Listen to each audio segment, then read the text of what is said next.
This year's poppy appeal, this is quite interesting because now we've seen instances where people are saying they're feeling nervous about wearing one of these out and about. Also, as well, some poppy sellers are saying that they have felt intimidated. Apparently, there's been some struggles trying to get people to volunteer to sell them in different areas. You've had MPs coming out today urging Brits to wear them with pride, which got me thinking about poppies. Do you think that we still, as a nation, respect the symbol? Do you think it's still got that kind of level of gravitas, particularly with the younger generation as well? Well, a lot of thought went into this in the 1990s, actually, because I think they realised, John Major's government realised, that most of the people who actually remembered were dying out.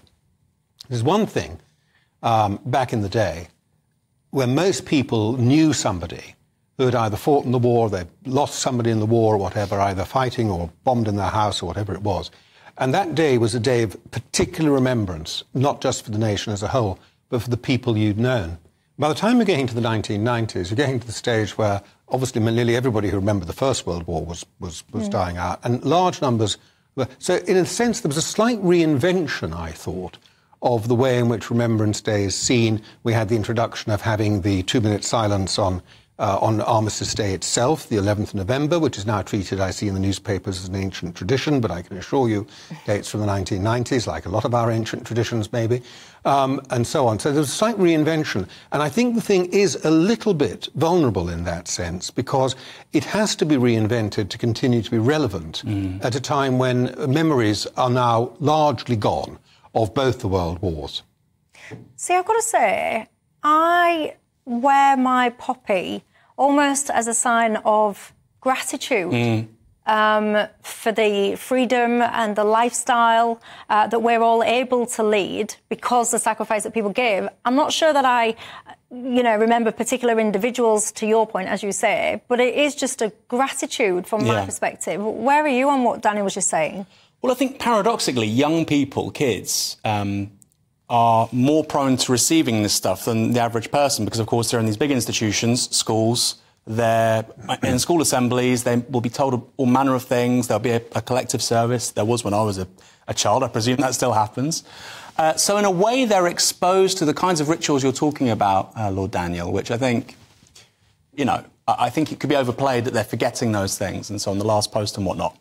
So I think there's that. What I would say is about the gratitude, I think that's right. It's really been brought into focus for me, particularly with Russia-Ukraine, and the possibility of, a war on the continent. And we are very fortunate in this country. It's a cliche, and I heard it obviously repeatedly as a child. You take it for granted. We're surrounded by water. We're quite hard to invade. There is generally peace and prosperity across Europe regardless. And there has been for my entire life, for all of our lives. And that may not be the case forever. It probably won't be. So I think that's right about the gratitude and about not taking that peace, that prosperity for granted. Do you think that there's this sense, because I've noticed, so this poppy was knitted for me by a viewer, actually. Thank you, Susan, if you're watching. But when I wear, the paper ones like that, they move around, they slip around, sometimes they fall out, whatever. And people get so angry. Say, like, if my leaf has the audacity to slip around, if I've not been paying attention, I'm tossing, turning left, right. People are getting so angry, like, how dare you be so disrespectful? Your leaf is not there. Or if somebody's not wearing one, how dare you not wear one? Well, what do you think to that kind of pressure around poppies?